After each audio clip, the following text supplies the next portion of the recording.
میرے شوہر کا اپنی بیوہ بھابھی کے ساتھ افیئر چل رہا تھا۔ جہاں میں شادی ہو کر گئی تھی وہاں 2 بھائی تھے، میں چھوٹی بہو بن کر گئی تھی۔ میرے شوہر کی اپنی بھابھی کے ساتھ شروع سے ہی بے تکلفی تھی، جس کو میں نارمل لیتی تھی، کیونکہ لوگوں کو اپنی بھابھیوں کے ساتھ ہوتی ہے فرینڈ شپ۔ یہ میں بعض اوقات دیکھتی تھی کہ آپس میں ان دونوں کی دوستی دیکھ کر میں حیران بھی ہو جاتی تھی کہ یہ کیسے لوگ ہیں، کیسے اس طرح ایک دوسرے کے ساتھ چپک کر رہتے ہیں۔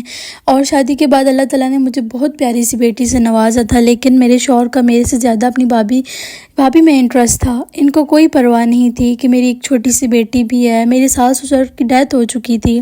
جب وہ کام سے آتے تو سیدھا میرے پاس آنے کے بجائے اپنی بھابھی کے پاس جاتے۔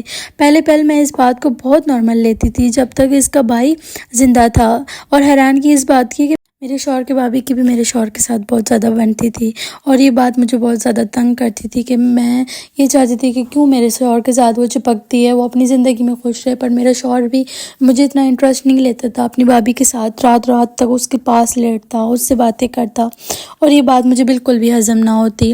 اور جب میرے جیٹ کی ڈیتھ ہو گئی تو میرے شوہر کو اور زیادہ موقع مل گیا کہ وہ میرے شوہر کے اور زیادہ راستے کھل گئے کہ میرے شوہر نے پھر اور عجیب سی حرکتیں کرنا شروع کر دی۔